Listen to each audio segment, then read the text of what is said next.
Oi, Oi, boa noite. boa noite. A gente Oh, deu certo agora. teve um probleminha técnico que não estava entendendo, estava travando bastante aqui para mim e desconfiei que era É, a internet. não, internet, Camila, esse horário tem muita gente fazendo live, né? É,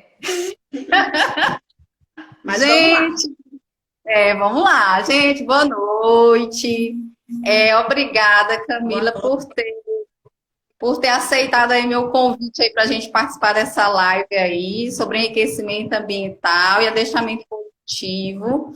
Eu queria que você falasse um pouquinho a respeito da sua trajetória, assim, rapidão, onde é que você é de Alagoas, né? Mora em São Paulo. E como é que começou aí no adestramento positivo, na educação canina? Fala um pouquinho aí para a gente começar nosso tema. Sim, eu sou alagoana, eu formei em zootecnia lá pela Universidade Federal de Alagoas. Sempre fui muito apaixonada por animais e em especial por cães. Então, junto com essa Uhum. minha paixão também por cães, eu sempre fui muito apaixonada pelo comportamento dos cães. Então, eu sempre fui muito curiosa, né, com relação a adestramento, eu sempre li alguma coisa, assisti alguns programas de TV. E aí, quando eu cheguei no final da minha graduação, eu fui em busca de um estágio em etologia e bem-estar animal, né, na Universidade Estadual Paulista, que é a Unesp, lá da cidade de Jaboticabal e que é uma Sim. faculdade bastante famosa na área de medicina veterinária, zootecnia, é uma referência, né, na América Latina. E aí eu fui buscar esse conhecimento, né, em etologia e bem-estar, só que na época eu trabalhava com bovinos. Então eu aprendi primeiro com bovinos e em seguida eu ingressei já no mestrado em zootecnia.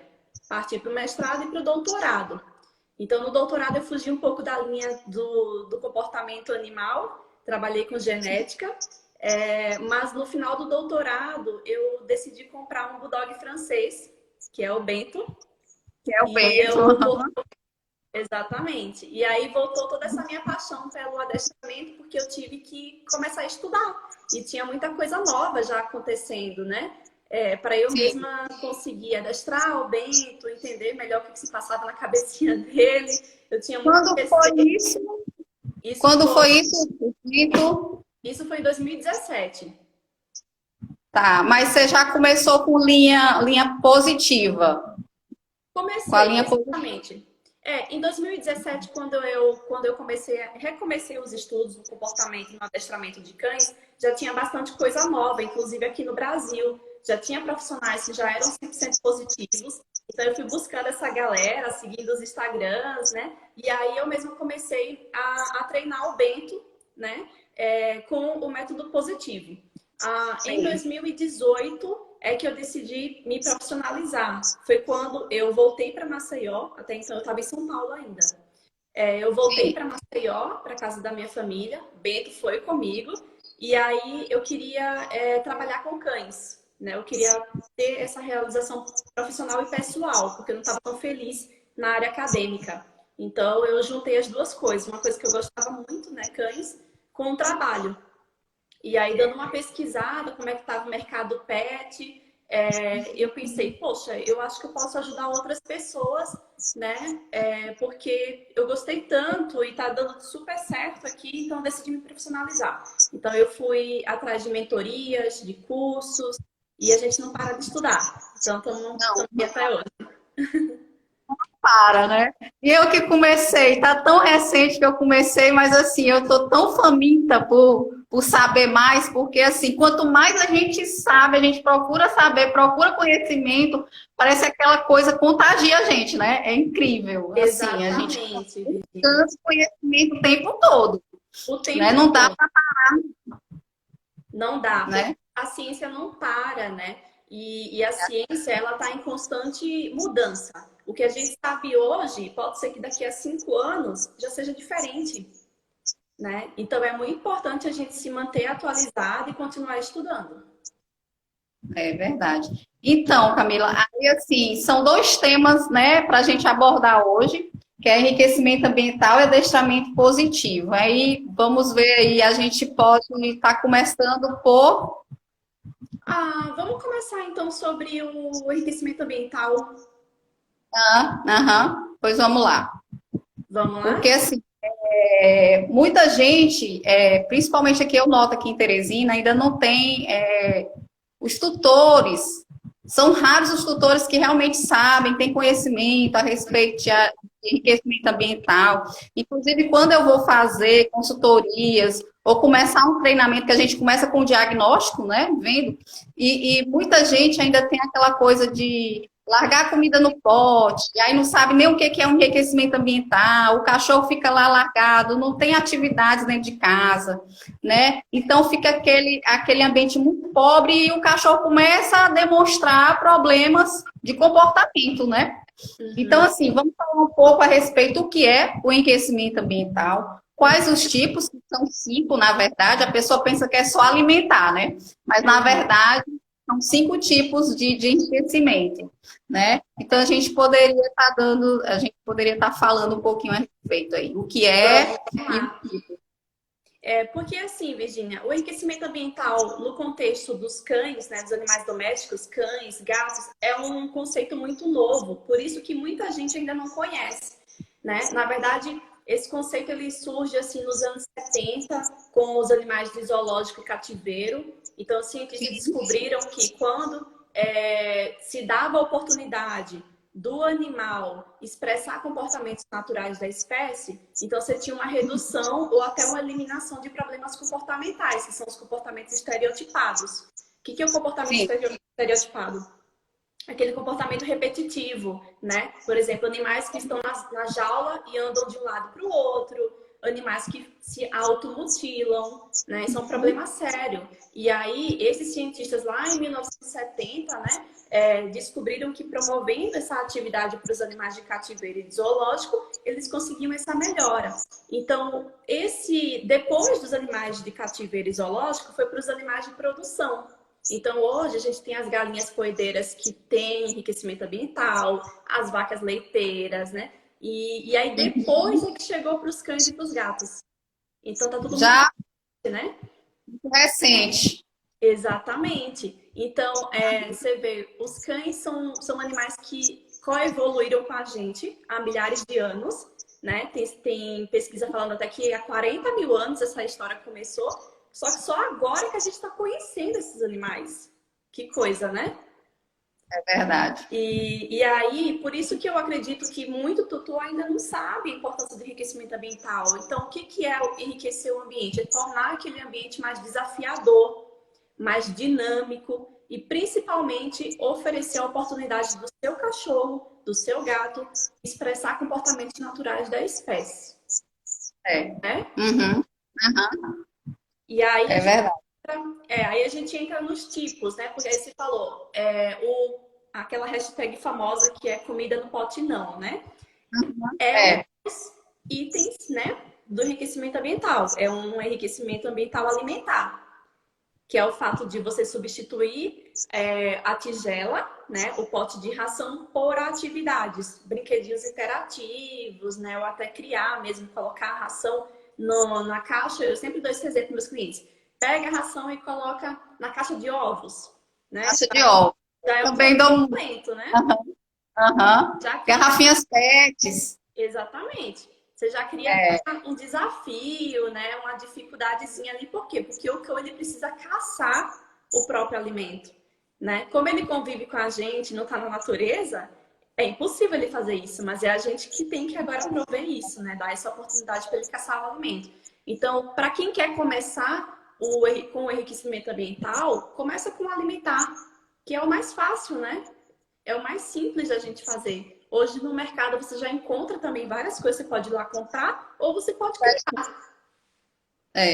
E assim, já tem tanta gente já, assim, a gente pega o Instagram de algumas pessoas, né, fazem muito, né, de caseiros, então não tem nem quer dizer, não, eu vou ter que comprar, porque já tem tanta gente disponibilizando e assim, a gente pode estar inventando o tempo todo, né, os vários formatos, porque tem vários formatos, você está ofertando aquela comida sem ser no pote, né?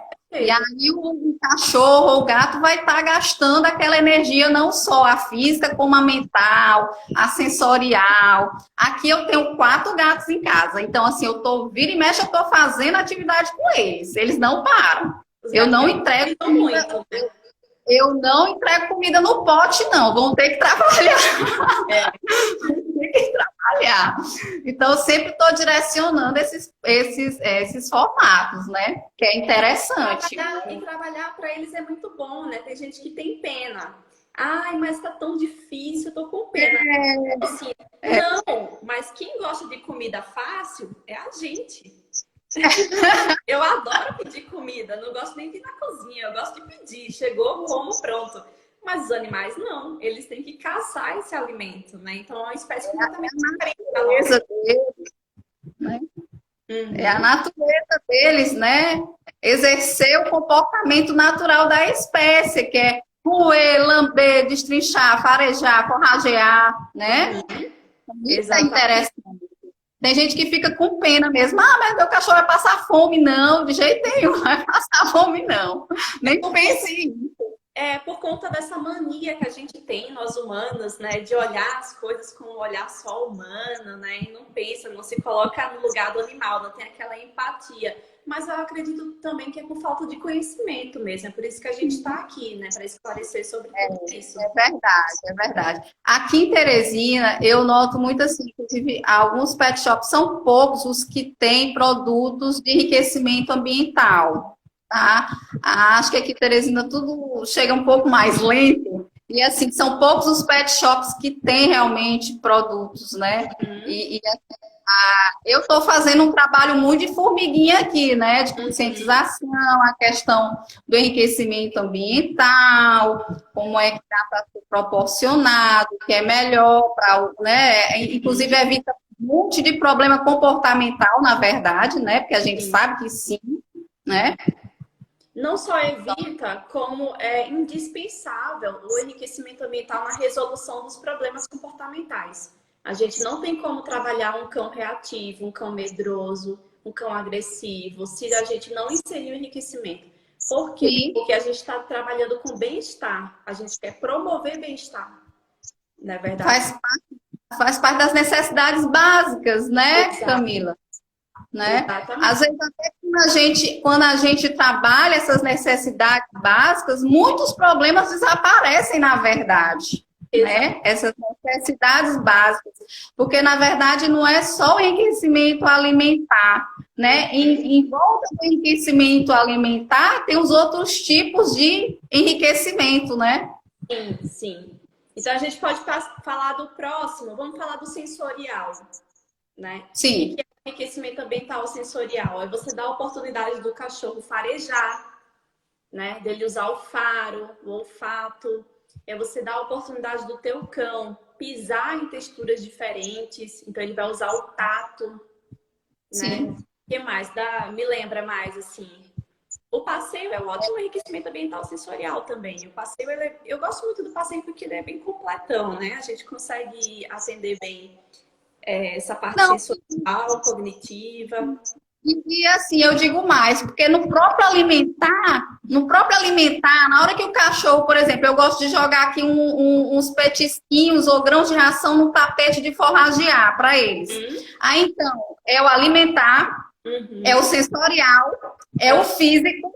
Então, assim, nesse momento se trabalha tudo ali, numa né? atividade você conseguiu trabalhar 3 tipos. Então, justamente, a gente consegue trabalhar tudo ali, os 5, né? Os 5, na verdade, os 5 tipos de enriquecimento, né? Exatamente. Então, uma E no, coisa vai puxando a outra no, também.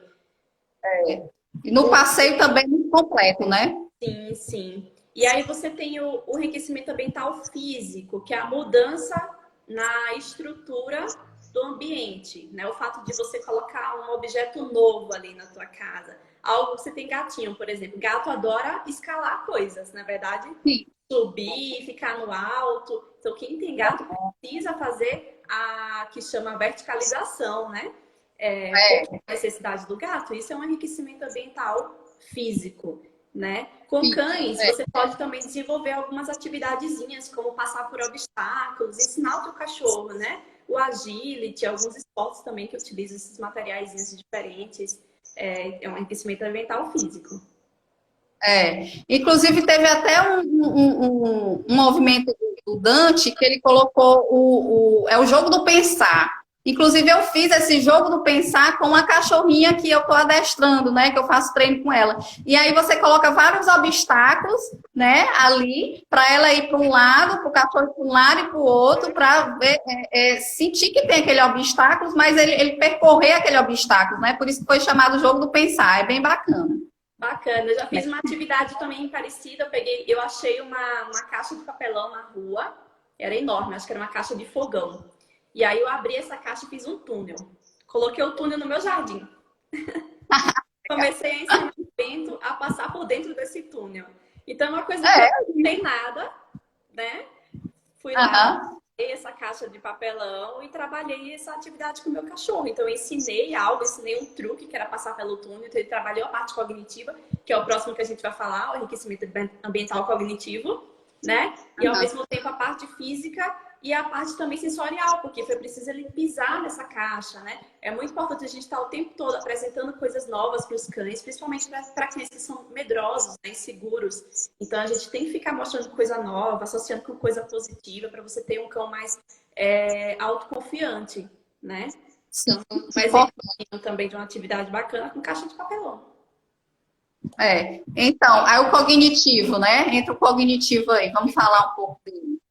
Cognitivo, tudo que faz a cabecinha deles pensar. Né? Então, você entra aí as aulinhas de adestramento, né? Você ensinar, o simples fato de você ensinar um comando básico para o teu cachorro já está pensando, já está aprendendo coisas novas, desenvolvendo a parte cognitiva.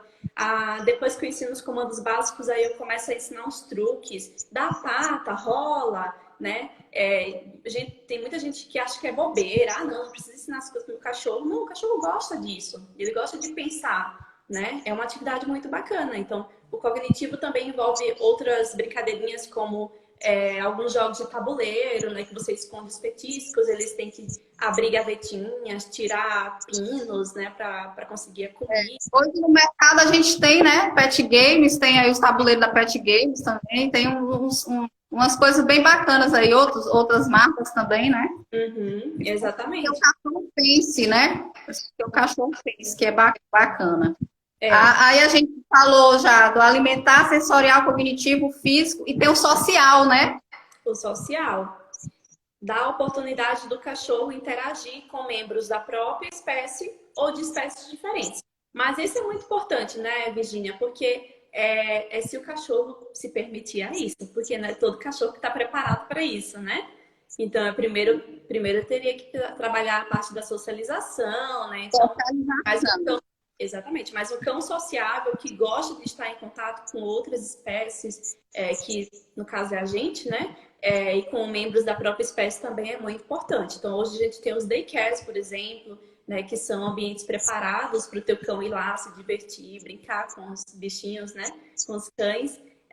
Então, e o social você consegue a forma, acho que também uma das mais fáceis, né? Deixar o cão conviver mais com a gente mesmo, porque foi para isso que eles coevoluíram com a gente, né? Então, os cães não foram feitos para ficarem sozinhos várias horas ao dia e nem para viver completamente. É um ser social, né? Exatamente. É um animal completamente social e gregário. Ele precisa realmente viver num grupo, né? Às vezes eu vejo as pessoas aqui, não sei se é aí onde você mora, mas deve ser também a mesma coisa. Aí diz assim, ele tem um quintal muito grande, dá para ele brincar muito. Gente, mas não é qualidade, né? A quantidade, tipo assim, o espaço, o tamanho do espaço não é a qualidade para o cachorro. Então, muitas vezes ele vai destroçar e ele vai arrancar as plantas que tá ali naquele ambiente. Por quê? Porque não tem coisas direcionadas para ele ali, né? Isso. Então não adianta ser só aquele quintalzão aberto, né? A Deus dará. Tem que estar direcionado. Tem muita gente que me pergunta assim, eu posso criar um Golden no apartamento? Tem uns clientes até que tem Golden dentro de apartamento. Eu falo, olha, eu não vejo problema nenhum, desde que você cumpra com as necessidades desse cão. Porque, como você falou, não adianta você pegar um cachorro também e colocar num quintal enorme e ele não tem nada para fazer. Né? Nada para fazer. da família, então não tem a oportunidade de interagir socialmente com ninguém. Isso não é vida. É melhor esse cão, então, dentro de um apartamento, mas a pessoa entendendo quais são as necessidades dele, promovendo o enriquecimento ambiental, promovendo passeio, fazendo treinamento, convivendo com aquele animal. Com certeza seria um animal muito mais feliz do que esse que vive sozinho numa casa enorme. Com certeza. E a gente está vendo muita questão desse momento de quarentena, né? A gente fala assim, a gente está passando o que está passando, imagina os cães que vivem eternamente em quarentena. É, exatamente. Então, a gente está tendo um pouco mais de empatia com eles, né? Saber que a gente que não está podendo sair de casa agora, mas há muito tempo eram os cães, né? Eles não podem sair de casa. Né? E aí, a gente, essa parte acho que já deu para falar, né? A gente pode estar entrando no adestramento positivo, então. Vamos lá, então. O que que é, né? O adestramento positivo, ou também chamado treino positivo, educação canina positiva, na verdade são nomes diferentes, mas que quer dizer quase a mesma coisa, que é o treinamento com base em reforço positivo, né? Então, esse tipo de treinamento, ele é com base na retirada e na inserção de reforços. E a gente não utiliza a punição, né? Porque a gente já sabe que a punição ela causa alguns estragos, né? Alguns danos colaterais, como o estresse, né? A diminuição de repertório comportamental. Então a gente sempre trabalha com o aumento desse repertório comportamental. Então eu quero sempre ensinar coisas novas, né? Para resolver os problemas eu tenho como resolver ensinando coisas novas e não simplesmente punindo aquele animal e reprimindo o comportamento dele, né? Eu acho que sobre você quer fazer mais algum comentário, Virginia? Não, então, aqui em Teresina a gente ainda vê muito a questão do adestramento tradicional, né? O punitivo, entendeu? Com exceção muito de aversivo, de punições mesmo, que a gente vê que.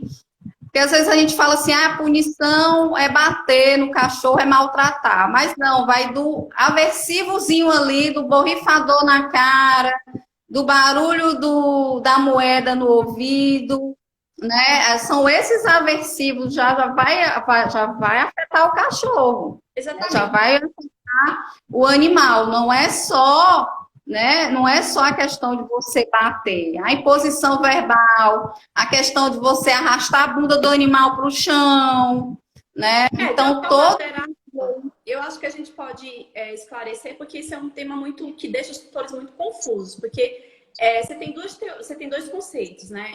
Punição e reforço, né? Que são os conceitos lá do condicionamento operante que Skinner desenvolveu. sim. É meio complicado, às vezes o tutor fica completamente confuso, né? Então, de uma forma mais simples, assim, o que é a punição? É qualquer desconforto, né, que eu causo no animal para conseguir a diminuição de um determinado comportamento. Então, por exemplo, o fato de você usar uma coleira enforcadora, né, ou uma guia unificada, você está usando uma punição, porque você está inserindo um desconforto ali no pescoço daquele animal na tentativa de acabar com aquele comportamento, né, de eliminar ou reduzir aquele comportamento. Só que você tem uma série de efeitos colaterais, né? Então, você tem um animal que confia muito menos em você, né? Você tem um animal que é mais estressado, então os estudos já vêm indicando que animais que são treinados com a escola antiga, né? Eles falam assim nos trabalhos europeus, é a escola antiga, né? Do método tradicional. Você tem animais mais estressados que não confiam nas pessoas, né? Então a gente sabe que hoje não é mais necessário isso, né? E que é totalmente possível você ensinar com base em reforço positivo, aumentando o repertório comportamental e focando nos acertos. Que outra característica da escola antiga é focar no erro. E a gente sabe que a punição não ensina, né? Ela vai suprimir, na verdade, o comportamento daquele animal, né? Mas ele não vai ensinar. E já o reforço, ele ensina, né? Exato. Que é como o Skinner fala, né? Todo comportamento reforçado é perpetuado e todo comportamento ignorado é extinto. Então, né? Então Exato. a gente tem que ir por esse viés da coisa. A ciência do comportamento está aí. A todo momento a gente vê, né? E a gente tem que se basear em ciência e não em achismos. Então, Exatamente. assim, Então, outra tem... característica muito importante, né, do adestramento positivo é você, na verdade, entender os conceitos de aprendizado do animal, né? Porque sair punindo não é aprendizado, né? Como você falou, não educa, você não ensinou nada, né? Além de ser totalmente prejudicial, não tem ali a educação mesmo, você não consegue educar, né? Então, pode ser, para algumas pessoas, pode ser conceitos difíceis, podem ser conceitos difíceis, como o que é reforço, o que é punição, mas é muito simples de entender. E outra coisa também muito importante da gente esclarecer é que reforço positivo não é só comida, né? Que é Isso. o grande erro, né? Principalmente as pessoas que ainda são da escola antiga justificam o não uso de reforço positivo porque os animais vão viciar em comida. Vai viciar no petisco, né? Que aquilo vai virar o suborno. Quando na verdade não, E isso é um grande engano. E assim, eu acho uma bobeira tão grande, porque para que melhor reforço do que o alimentar? Até para adquirir um determinado comportamento, o alimentar é maravilhoso. Né? Não que você vá viciar, porque não existe esse negócio de viciar, é porque ele já vem aquela história antiga, que vai viciar em petisco, que o reforço positivo vai viciar o animal em comida, e não, né? A gente sabe que não. E Porque tem outros reforços, né? Tem outros reforços, não é só comida. exatamente, porque o reforço é tudo que o animal quer naquele momento. Então, um elogio vai ser um reforço, um carinho vai ser um reforço. O fato de você, por exemplo, antes de ir passear, você colocar uma coleira no teu cão de forma calma, pedir para ele sentar antes de você abrir a porta, o passeio é o reforço. Só o fato dele passar pela porta é o reforço. Você não precisa utilizar a comida. Você vai precisar utilizar a recompensa alimentar para você ensinar, para você começar a capturar os comportamentos, né? Você induzir que ele sente, para ensinar aqueles comandinhos. Mas depois é muito importante você inserir tudo que ele já aprendeu no dia a dia, né? E é É, totalmente possível para que você ofereça recompensa. Pode a falar. gente participou até do challenge, né, Camila? E aí teve brinquedos, não foi só a questão de comida. Então a gente sabe que vai além, né? A gente tem que Isso. entender qual é o comportamento ali, o que que a gente pode estar reforçando ali naquele momento Uhum. com o cachorro, né? Ou com o gato, né? Exatamente. E você sabe que a teoria do reforço positivo ela não é só utilizada com cães, ela é utilizada com os humanos e também com Sim, outras espécies animais. Então, sim. quando ela surgiu com animais marinhos.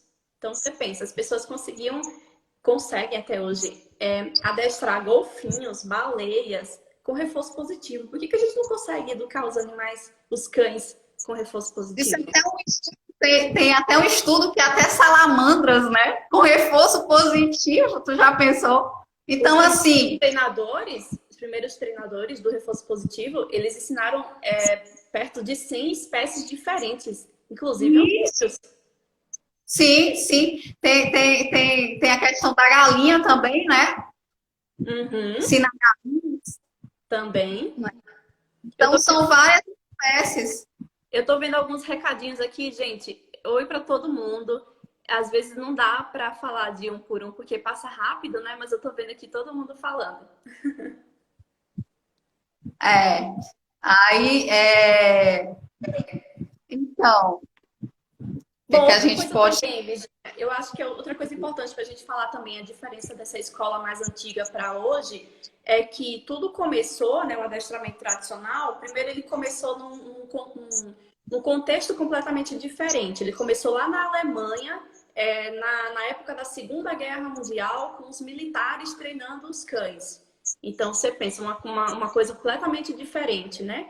E surgiu também com uma teoria que já está desmistificada, que é a teoria da dominância, né? Que é aquela em que fala que os cães precisam ser dominados, mostrar quem é o líder, perere parará. Então a gente sabe que Tudo isso hoje já foi desmistificado.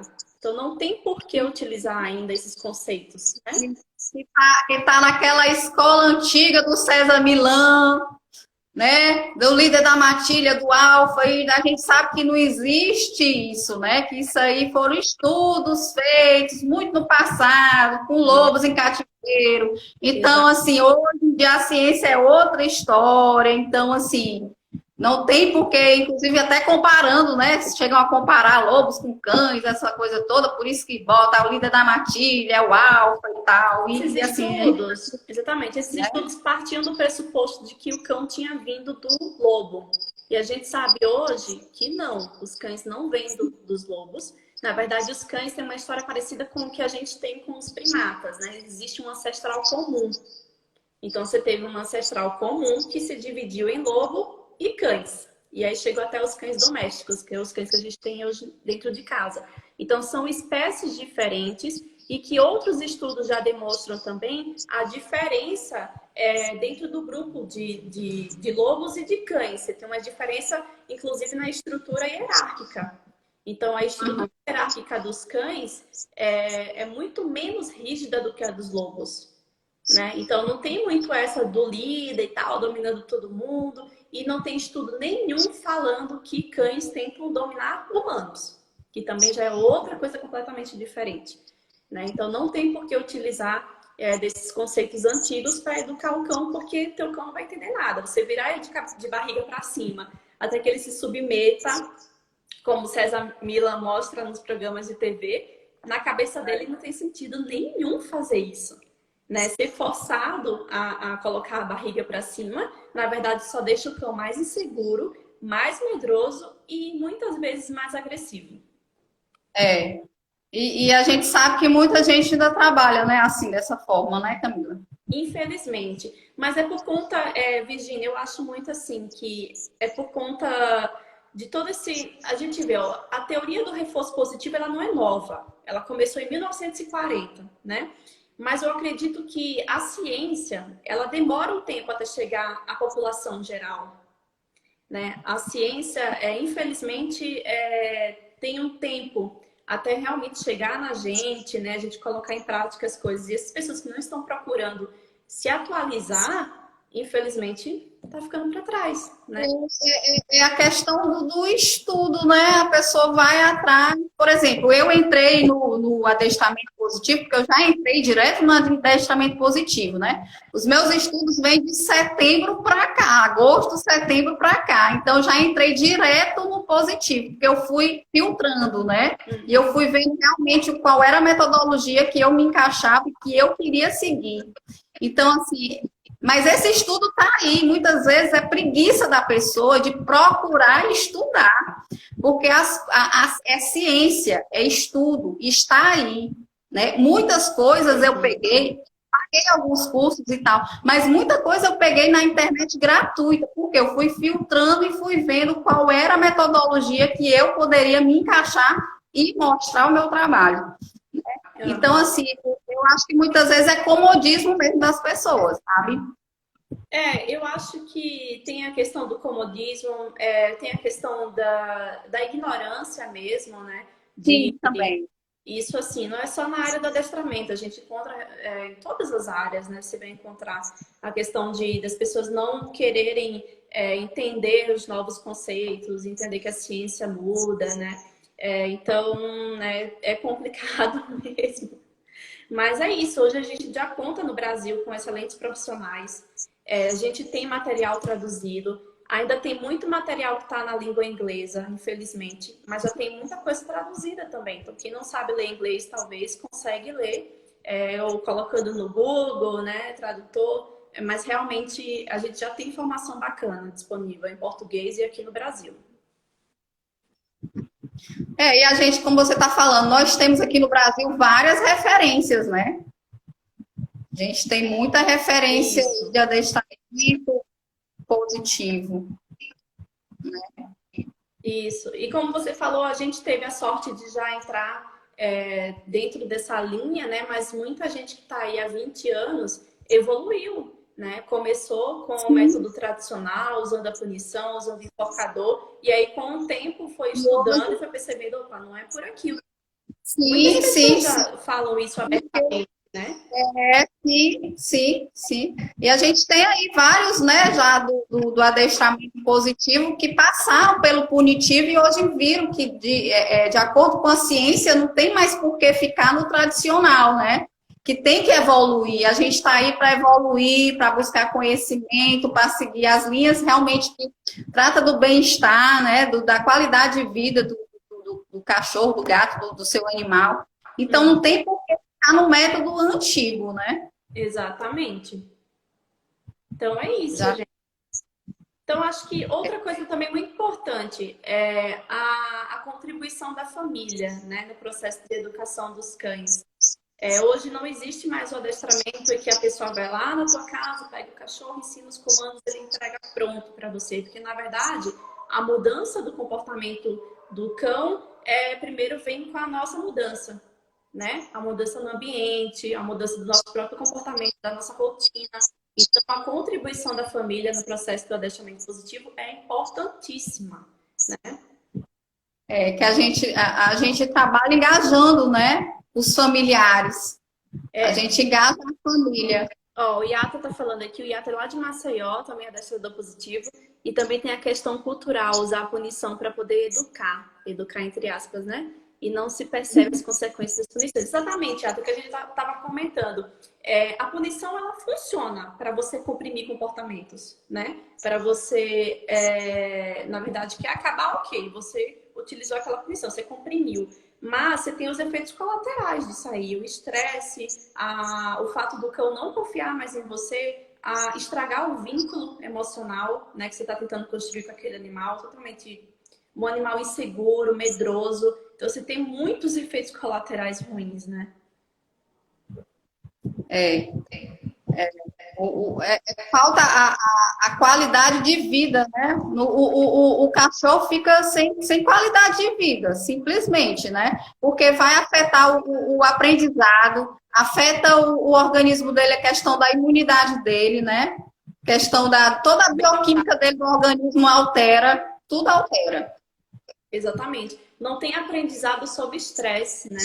Aquela coisa que a gente comentou também de você esperar o cachorro errar para punir, principalmente que você está trabalhando, por exemplo, com um cão reativo.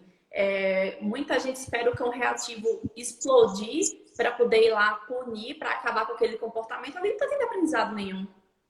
Não está tendo aprendizado. Você está tentando acabar o comportamento, você não está lidando com o estado emocional desse cão, E né? aí você está suprimindo ali uma linguagem corporal dele, né? Uma linguagem dele, um Exatamente. sinal dele dizer que está ruim aquela situação, e aí você ainda vai fazer o mal acontecer ainda mais em cima daquela situação. Aí vai ter um momento que ele vai explodir, porque ele não vai aguentar, né? Isso, aí você falou agora de algo também muito importante, que é o sinal, que é a linguagem canina, que a gente utiliza Sim, no adestramento positivo. Né? Para quem não sabe, existe a linguagem canina. Os cães se comunicam através da sua linguagem corporal, através de sinais, que algumas vezes são sinais bem sutis, que a gente precisa, às vezes, prestar muita atenção, né? Às vezes a gente nem consegue identificar, né? Porque somos humanos, a gente tem um olhar humano, mas os cães estão o tempo todo se comunicando com a gente através da linguagem corporal. Então, o cão que está latindo, que está rosnando, ele está demonstrando que não está se sentindo confortável naquela situação, e aí você pune, você briga. Então, o que você quer que seu cachorro faça? Ele está te comunicando, né? E você está punindo um comportamento ali, um sinal. Então, ele vai ser obrigado a piorar esse comportamento, na verdade, piorar esse sinal, essa linguagem, para ser mais evidente, né? Então, é como acontece a atividade. e que muitas vezes ele já está a linguagem já está tão suprimida que ele vai partir para agressão, Exato. né? Ele vai entender que só na agressão é que, né? Ele vai partir, ele resolve os problemas. De tanto a supressão existir ali. Exatamente. Então, por isso que a linguagem corporal é Muito importante importante. dentro do adestramento positivo. Quem quer ser adestrador positivo precisa estudar a linguagem canina. precisa estudar. Porque a gente não trata da supressão, né? A gente não trata de supressão de linguagens, né? Do cão. A gente entende, é que né, a gente fala assim, não tem o cachorro, não é o cachorro agressivo, ele está, é aquele momento, o comportamento dele, né? E aí a gente tem que trabalhar aquele comportamento, entender e trabalhar. E trabalhar a emoção, né? Toda emoção gera o comportamento. Então, por trás desse comportamento tem uma emoção. Então, a gente tem que trabalhar a emoção desse cachorro diante desse gatilho, desse estímulo, para a gente obter a melhora no comportamento. Gente, vocês podem estar botando aí perguntas, se tiver dúvidas, podem estar colocando, tá? Que a gente vai que a gente vai Tinha de perguntas também, né, Virginia? Acho que você que é que você iniciou a live, eu acho que tem uma caixinha que o pessoal pode colocar lá e vai aparecer para você. perguntar assim, cachorro agressivo para trabalhar o reforço positivo, dá certo? Somente com reforço positivo. Você não consegue, exatamente, você não consegue trabalhar cães agressivos com base na punição, né? Porque é aquilo, a punição espera o erro acontecer. Então você vai esperar o erro acontecer para punir. O erro acontece, você pune. O erro acontece, você pune e você não está educando. Você não está trabalhando a emoção que está por trás daquele comportamento, né? O cachorro lá do cachorro reativo, né? O cachorro que reage latindo para outros cães. E aí você vai lá e pune, né? O que você vai fazer? Vai fazer com que o cachorro odeie mais cachorros, né? Então, não tem como trabalhar esse tipo de comportamento sem o uso do reforço positivo, mudar essa emoção que está por trás desse comportamento. Se faz mais necessário ainda para cachorros agressivos, né? Reativos e agressivos. Exatamente. Então, aí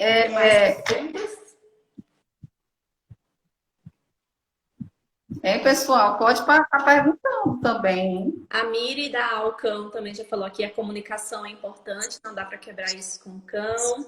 A Miri é lá de Piracicaba. A Mirielle. A Lisboa, aqui em casa tem sido de muito amor, dedicação, persistência e reforço positivo. Exatamente, persistência e consistência. Não tem como trabalhar e treinar cães se você não for uma pessoa que seja consistente, fazer aquilo todos os dias, se dedicar, né? É muito importante. Ela é uma das minhas clientes, a Melzinha. Ela faz muito enriquecimento ambiental em casa. Bacana. Você sabe que essa semana eu sei que tem uma cliente que ela entrou aqui, não sei se ela ainda tá na live, mas essa semana ela falou assim: se eu soubesse que o enriquecimento ambiental era tão bom, eu já tinha começado antes. A gente está trabalhando o cachorrinho dela que é medroso, bem seguro, é um cão resgatado, tem bastante trauma e a vida dele tá mudando por conta do enriquecimento ambiental. Então, muda demais, né? A gente sabe que muda. Aí tem uma pergunta aí. Eu tô vendo uma pergunta do... eu não sei, Letoshi? Leitor. Que fará 2 anos agora, em julho. Ele é muito alvoroçado. Consigo adestrar ele ainda? Ele não se dá com outras pessoas e morre de ciúmes de mim.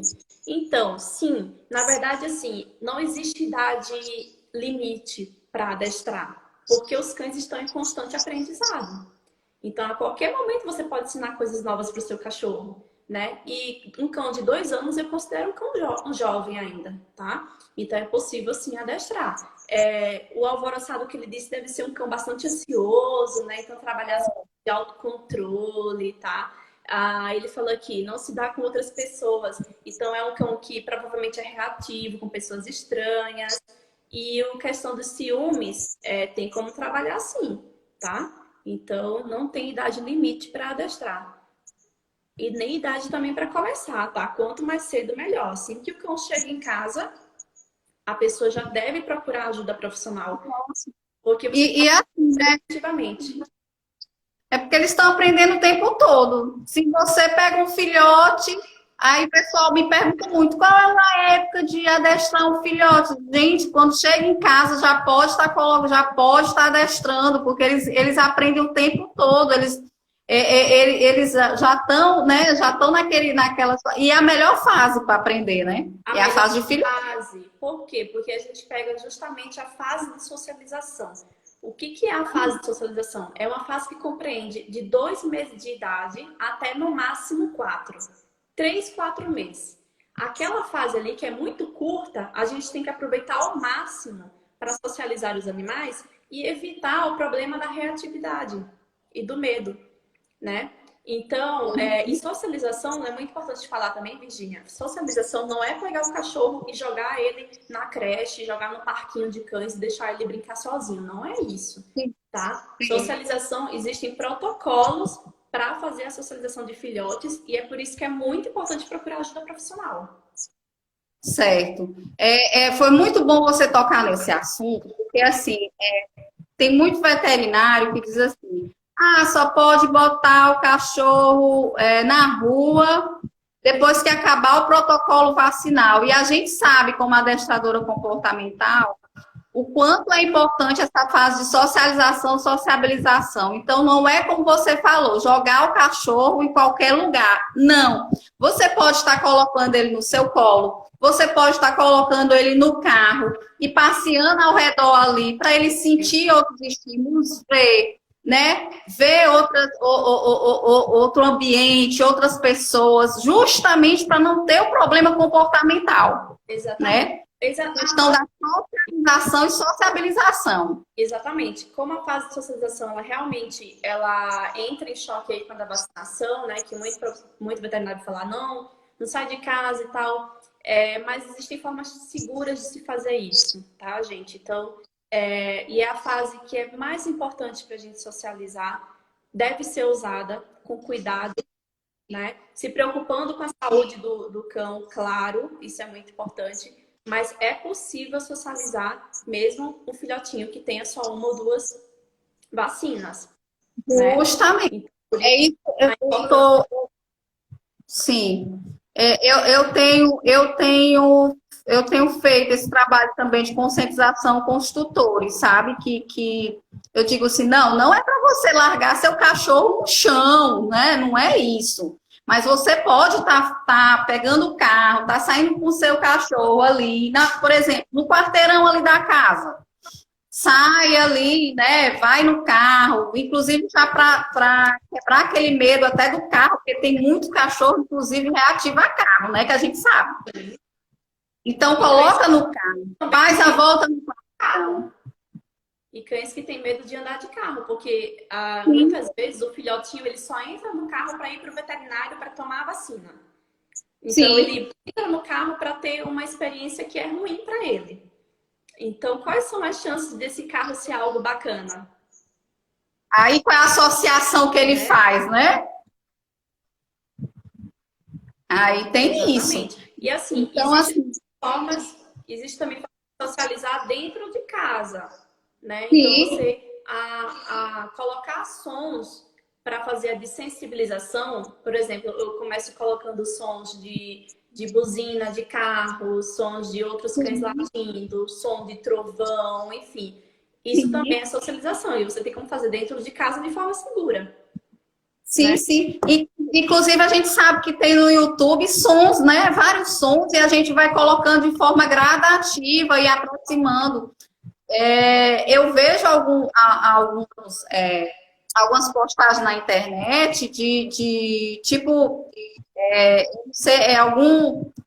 não sei se é aspirador, aquele aspirador que fica rodando ali e fica em contato ali com o filhote, e aí você vai aproximando aquele estímulo devagar para o filhote perceber que não é mal, não é ruim, né? E vai fazendo aquela aproximação ali com aquele. É bem interessante, assim, trabalhar mesmo essas questões, né? O secador também, que cães que têm o pelo longo vai precisar secar o pelo, vai precisar ir no pet shop, né? Então, aquele secador que é gigante, que faz muito barulho, você tem que começar o trabalho dentro de casa. Não espera o momento de você pegar o filhotinho e já levar lá para dar banho e usar aquele secador que já assusta ele. Tem que começar dentro de casa, de sensibilizar. Justamente. O que eu vejo aqui em alguns pet shops cães reativos a barulho, né? De Isso. secador, porque não foi sociabilizado corretamente. E aí tem muito, inclusive alguns precisam ser sedados, o que eu acho horrível, É. entendeu? O que eu E acho muito horrível. perigoso, né? É perigoso para ele. E perigoso, né? E perigoso. E chegar no pet shop para ser sedado, porque. E aí, muitas das vezes, a gente sabe que não tem um manejo, o manejo lá, o estresse que a gente fala, né? É. Que isso aí ainda vai ter muito tempo ainda para chegar, né? E para realmente, porque, inclusive, a Veri, a adestradora, ela fez uma live a respeito disso, né? De manejo lá, o estresse. Então, isso é uma coisa ainda que vai vir, ainda tá devagar demais, né? Nesse sentido, dos pet shops trabalharem dessa forma, né? Do banho Sim. tosa. Até porque isso demanda tempo também, né? Para você conseguir fazer um manejo desse com um só animal, você talvez demora 3 horas. Então, o pet shop não tem todo esse tempo, né? Então, vai precisar, por exemplo, não tem como trabalhar 3 horas em um único animal se eu posso trabalhar só os 3 animais, né? Dar o banho, secar. Então, realmente é uma mudança, né, no pensamento e vai demorar um tempo até isso se popularizar. É que nem um adestramento positivo também, viu, Camila? A gente ainda vai ter ainda muitos embates aí nesse sentido aí. Mas eu acredito que já está mudando, até porque o tutor hoje, ele já exige, já tem uma demanda de mercado para isso, né, Virginia? O trabalho que a gente está fazendo de divulgar o adestramento positivo já ajuda muito essas pessoas. Porque as pessoas estão De pesquisando na internet conscientização, né? e intuitivamente, exatamente, e intuitivamente as pessoas também entendem. Vocês ainda conseguem me ver? Consigo, mas vai já cair, viu, Camila? Oi, vai já cair. Tem 3 minutos só. Alô? Oi. Então, imaginei. Eu imaginei. Quando chega. A gente pode encerrar. A não ser que a gente volte. Se você quiser, a gente volta. Não sei. A gente pode voltar para se despedir, para finalizar aqui. Eu até esqueci. Pronto, tá bom. Tá bom. Pois vamos voltar. Eu vou encerrar aqui. A gente volta. Tá.